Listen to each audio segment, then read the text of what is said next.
This is The Law Show on CL 650. Now back to the show. We're coming up on re-election day.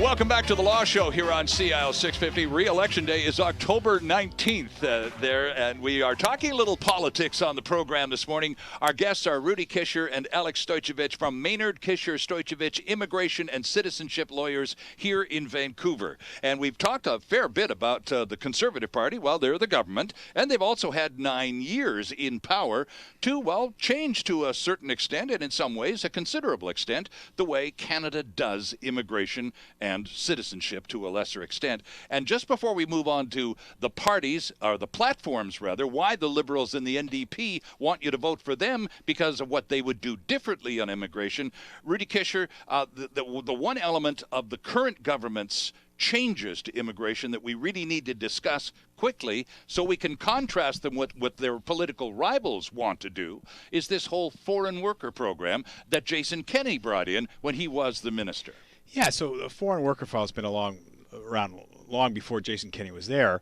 The Conservatives, I think, played the file very, very interesting. You saw when the economy was booming, 2006, 2000, they opened the gates way wider, allowing people to come in that were unskilled workers. Whereas before, it had generally the foreign workers were generally, for the most part, skilled workers that came in. Jason Kenney opened it up, playing to a base in Alberta, generally employers who liked the availability of more labor that was more tied and committed to them. And he opened that up, and then he found himself caught last year. If you remember, there were a series of stories about abuses under that program. Yes. So people that come over here on work permits had found, people were complaining that those people had taken Canadian jobs. They were interviewing waitresses that had lost their jobs and been replaced by Filipino workers, or people that had come to work for McDonald's and weren't getting paid what they said they were going to get paid, or were being forced to pay for housing that they didn't want to pay for, and that all came up. And Jason Kenney responded very quickly and came down with a hammer in terms of saying we're going to make it much more difficult for people to get these visas as these foreign worker under the foreign worker, these labor market opinion assessments that are needed. We gave it a new name and increased the enforcement powers. If you take a look at, so their platform is going to be that we've tightened this back. Right. If you take a look at the NDP and the Liberal Party on this, they're definitely hammering it and saying, you haven't tightened it back enough. We're not protecting Canadian jobs. We're not protecting Canadians, and we're letting in. Not only are we letting in cheap labor, we're letting in labor that gets exploited. And Canada shouldn't be, we don't want to be Saudi Arabia where we have a sort of underclass of people working. And that's what you hear the NDP and Liberals sort of, ranting on about. Alex, what else are the opposition parties? Can we take them one at a time? And what are they offering the Canadian voter by way of differences in the way they would do immigration, given perhaps a majority opportunity?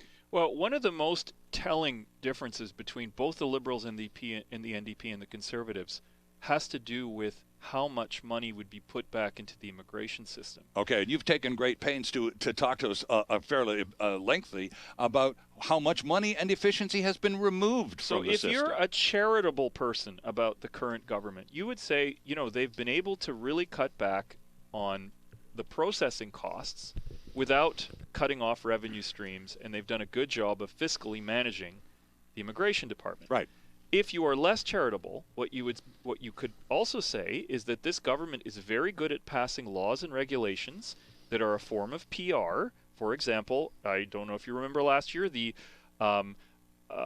Barbaric Cultural Practices Absolutely, Act. yes. The Crooked Immigration Consultants Regulation Act. Those are the actual names of these statutes, believe it or not. Okay.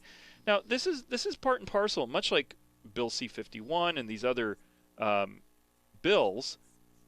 Every time something happens, the less charitable person would say, the Tories, or needs to happen, they pass a regulation or a bill. They don't invest money back in the federal government.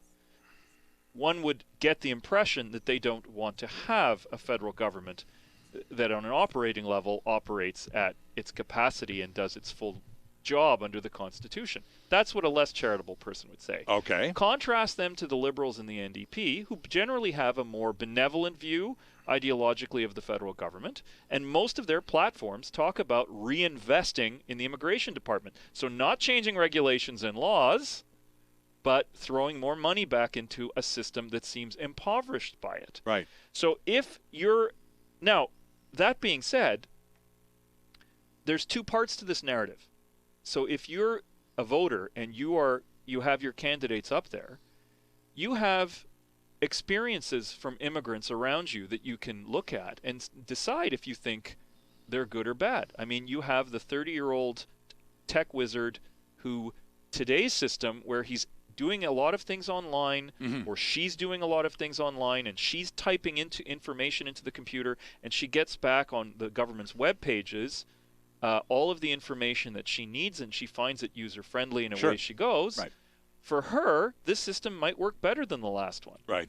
But for somebody who has an ESL issue, or someone's parent or a spouse whose computer access is not what it could be, or who relies on calling or showing up in an office and asking a question, well, that's not around anymore. So your voter might want to consider carefully why we don't have a government office in Victoria or Kelowna or, anywhere outside of the major cities that's tied to a federal government department as important as citizenship and So at the immigration. all candidates meeting, in addition to complaining about the closure of Veterans Affairs offices, we're going to have to also add immigration offices Well, maybe across not. Again, Canada. it depends on your experience. And I mean, but this is something where the voters, the only reason that Jason Kenney and the government reeled back these changes on labor market opinions and the expansion of the temporary foreign worker program was because there was a public outcry. Right. And because both parties talked about, you are giving away Canadian jobs to foreigners. I mean, that's the undercurrent. And if you want to talk about Canadian immigration history, we've had lots of examples in the last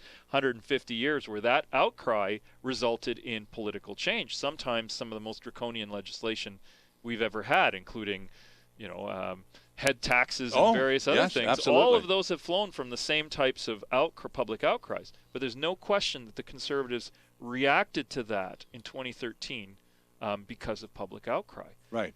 Rudy wanted to ask you, we'll talk about the NDP in a minute because they don't have any past record to regard in terms of governing anything at the federal level. But the Liberals have. They've governed for most of the 20th century. They've got a long track record in immigration. Now, what are they saying in this 2015 election about what they would do? Would they return to the good old days of liberal immigration policy, or are they going to build upon what's already here? Are they going to tear down, or are they going to add on? Well, my understanding, if you take a look at their policy, they're definitely talking, the NDP is talking about the importance should be families. Families are what built Canada.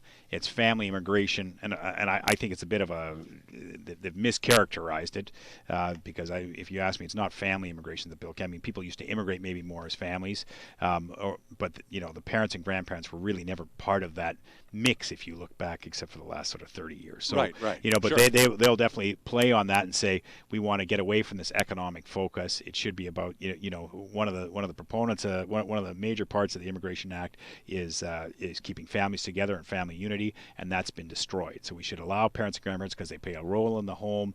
Families are happier. People can work better. They can send their kids. They can go out to work if they have the grandma here to sort of take care of the kids.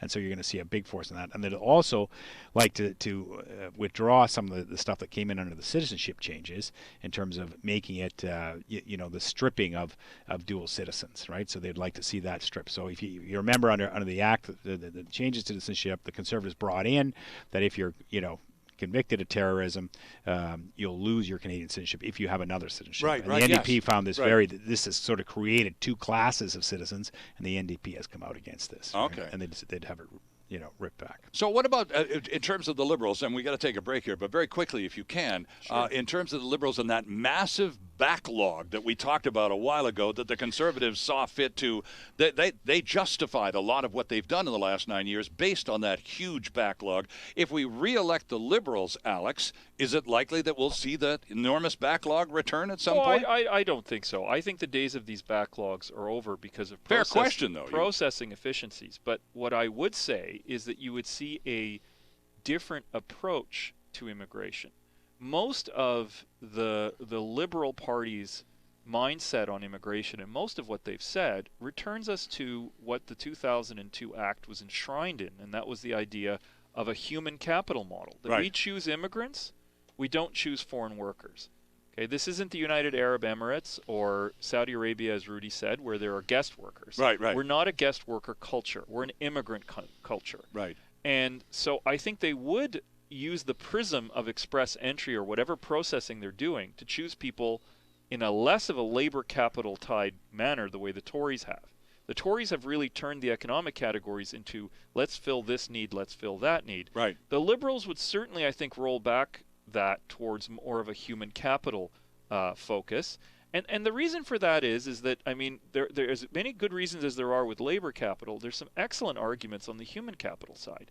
So sure, I mean, the Tories have focused on English language ability, which is a universal element that everyone agrees is tied to immigrant success, is language ability. Absolutely. But what no one talks about is how many immigrants we retain. It's surprising that those same skills that make somebody an attractive immigrant in the economic categories also mean we don't have to invest a lot of money in them. But that's a two-way street. If they don't have to interact with government, if they have to pay for their own integration, right, which is what we've been talking about on the show, what loyalty do they have when there's a better job for them in New York or LA or London, right? Whereas you compare that to the more vulnerable immigrants, the ones that we've had to traditionally invest a lot in, the refugees, the people who at the front end cost the system a lot more. Right. What you find is that in the second generation, their Enormous children loyalty. tend to do a lot better and a lot of loyalty. Right. So, you know, these numbers can be rejigged depending on your ideology to some extent by looking further or closer out. And there's many studies in Canada that say that these things aren't mutually exclusive. Like you could have a more blended system. And I think what the Liberals would be aiming towards and what they have said publicly, apart from I think cutting back on the temporary foreign worker program, is certainly also at the same time trying to bring some of that human capital element back into the economic side. Okay, quick break here, and when we come back, our guests will talk about the NDP. Those who have never governed at the federal level before, given a chance, what would they do? Refugees. Back after this. There's more of the show still ahead. This is The Law Show on CL 650.